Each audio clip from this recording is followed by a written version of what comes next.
ఇప్పుడు మన సపోజ్ నేను చేతులు ఇట్లా కట్టేసి కూర్చోవాలని అనుకుంటారు. నా చేతుల పైన గమనిక పెట్టుకుంటే కూడా నా మనసు పనిచేస్తుంది.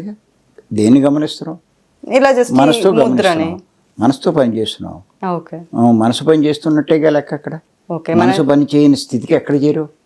మరి శ్వాసను గమనించినప్పుడు మనసు ఎంత పనిచేయదు? అది అక్కడ గుర్తుపెట్టుకోండి. ఇక్కడ ఏమిటంటే మనసు అంటే ఏమిటి అంటే ఆలోచనల పుట్ట. చిన్న కాలం నుంచి ఆ మనసులో ఎన్నో ఆలోచనలు పేరుకుపోయి ఉన్నాయి. మనసు పని చేయని స్థితికి వెళ్ళాలి అంటే ఈ మనసులో ఉన్న ఆలోచనలన్నీ ఖాళీ చేయాలి. ఈ ఆలోచనలు ఖాళీ చేస్తేనే మనసులో ఏమీ లేనట్లు లెక్క. ఇది ఖాళీ కాకపోతే మనసులో ఉన్నట్టే లెక్క.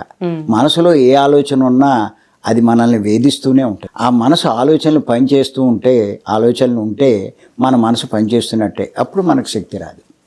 అటువంటి స్థితి శ్వాస మీద ధ్యాస వల్లే వస్తుంది. ఇప్పుడు నువ్వు అడిగిన నీ సందేహం క్లియర్ అవ్వాలంటే అది ఎందుకు వస్తుంది, శ్వాస మీద ధ్యాస ఉంచితేనే ఎందుకు వస్తుంది, మనసు పని చేయని ఆలోచనలు లేని ఈ స్థితి ఎలా వస్తుంది అన్నది ఇప్పుడు నేను చెప్తాను.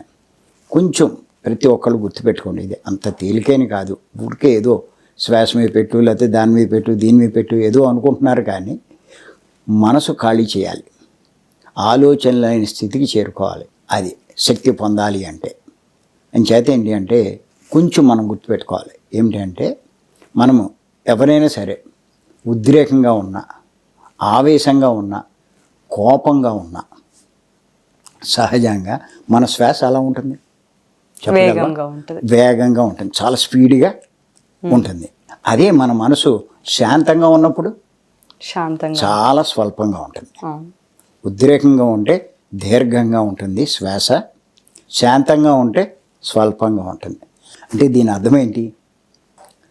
మన మనస్సుకి శ్వాసకి లింక్ ఉంది అన్నది అర్థమవుతుంది. అంతే కదా?